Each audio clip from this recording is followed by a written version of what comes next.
If you look around what is happening in Luo Nyanza, you can tell someone is missing here. If Babu Owino is not protected, if Babu Owino is not protected, the Luos will not have a leader at any point. So it's up to you, the Luo people, to decide. Make Babu Owino a leader or not. Ladies and gentlemen, one thing that the Luo people must accept, having a supreme leader is very important. They have enjoyed some political protection ever since Raila Amolo Odinga started his politics until when he passed on recently. And right now as we speak, if you look around what is happening in Luo Nyanza, you can tell someone is missing here. They cannot comfortably hold a function without having different thoughts. Meaning Raila Amolo Odinga was supreme. Having been with Raila Amolo Odinga for all that time, they are among the people in this country who should tell other communities to be united under one leader. They should not be the ones to bring down a leader who can unite the community. I told you someday, Babu Owino needs to be protected, prayed for. And some of you are like, no, it will work. Babu Owino needs your protection, both those in government and those outside government. For someone to be a kingpin, there are conditions that must be achieved. You must be among the most popular, the one accepted both by the old, the young, leaders across, and women. And the only person right now I can talk of in that particular category, other than Raila Amolo Odinga, it is him, Babu Owino. Another thing you must have, at least you should have been elected in some position. You are a leader to your capacity. And right now we can state it here, Babu Owino qualifies because he's already a leader. Considering the type of leaders who've been there, I concur truly with the guy by the name Oburu Odinga who said that now, even if it's passing leadership to someone else, let it be someone who is young. And who is younger as we speak today, that can be able to take on the leadership. It is Babu Owino. Following the benefits that the Luo people have had, there is need for them not to be swayed by the broad-based government, not to be deceived by the broad-based government, and protect, love, and elevate Babu Owino. The elevation will not just benefit the individuals who are in broad-based. It will also benefit the common mwananchi. Raila was able to take leadership in that particular region and oppose any government, but eventually he gets development for their people. He opposed Kibaki, but you also saw how roads were made during Kibaki's time. He opposed to Uhuru, you saw what happened. He has opposed to Ruto, you are seeing what is happening right now. That is not because of any other thing, because of the strength of unity under one supreme leader in Luo Nyanza. Therefore, there is need for every community to have such a leader. But there is more need for the Luos now to tell others there is goodness in having a supreme leader. Why am I insisting here that Babu Owino needs to be protected?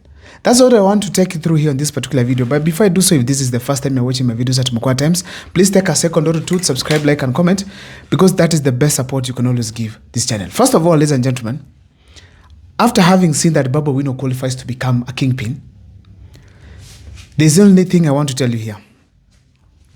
The Luo leaders right now are being used to finish other Luo leaders. And they include Gladys Wanga, Opiyo Wandayi, and John Mbadi. If you listen to those people, they are focused on broad-based government because they have jobs and support. But they are not so much interested in the problems that are taking place or maybe the people of Luo Nyanza are experiencing. They are not addressing any particular challenge. Even considering when they were members of parliament, I hear Mbadi's places there are no roads. I'm getting that Opiyo Wandayi never did significant job when it comes to being an MP. So they are not people who've been performing as such. Right now they have been elevated, and the only thing they want, because they cannot go to the MP seat, it's only to protect William Ruto and give him votes from that particular region. So basically they are fighting for their job. When you check across, Gladys Wanga, she has been supported a lot. Right now, if there's something that you'll mention that will hurt her, you can say, let there be war in Luo Nyanza, and she has no problem. You can say, let there be hatred in Luo Nyanza, and she has no problem. But you mention that let there not be broad-based government. She can finish you.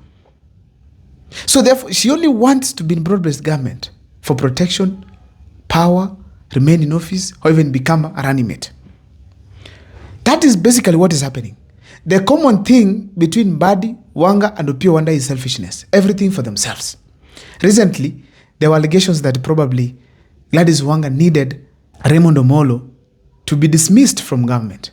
Imagine, to an extent where you want your brother to be dismissed from government for you to gain relevance. Tell me your roho ni ya nani? Iyo roho ni ya nini? That shows a high level of selfishness. Now, this is what will happen. And this is how they'll be used. Once there are so many, Mbadi comes from Homa Bay. Then we have Opiyo Wanda comes from Siaya. Then another voice like Tom Ojienda comes from where? Kisumu. Then you get another one from Homa Bay. There are voices from all over. The entire Luo Nyanza has been taken care of. Then we have this guy by the name Obado. From where? Migori. So these people will raise different voices. This time around, let this city come to Migori. This time around, let this seat go to Kisumu. This time around, let it be Homa Bay. So they'll be struggling here and there. And eventually, the Luo Nyanza will remain without a leader. They'll be used to finish Babu Owino politically. Through all means, to ensure Babu Owino does not exist politically. To ensure Babu Owino is finished. So that at least the Luo Nyanza cannot be a block again. And after they have done that, William Ruto will identify the most selfish people are the ones he's going to work with. Those people can defend their stomachs even with a bullet. And then now, the Luo Nyanza will be like Narok, the Maasai land right now. The Maasai land after Olentimama, there were figures who looked like they could be leaders there, but still not yet. They are yet to find one. The voice of the Maasai is not that one of Olentimama that is there right now. So if Babu Owino will not be protected, he'll be finished. And if he'll not be installed right now, he'll be finished. I'm getting the rumors that he's sick, probably in hospital. It's my sincere plea that let's pray for him. The Luo Nyanza, let nobody rejoice the fall of Babu Owino. Let you all celebrate his success and support him in whichever capacity to ensure that Babu Owino at least is somewhere.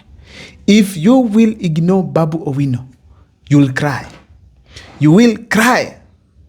That is the same danger Gusii region is facing right now. Nyachae passed on, and ever since that time, you've not gotten anybody until now, Matiang'i. And Matiang'i is still being fought by the people from the Gusii region. Not even from the Gusii region. They are paid to finish him.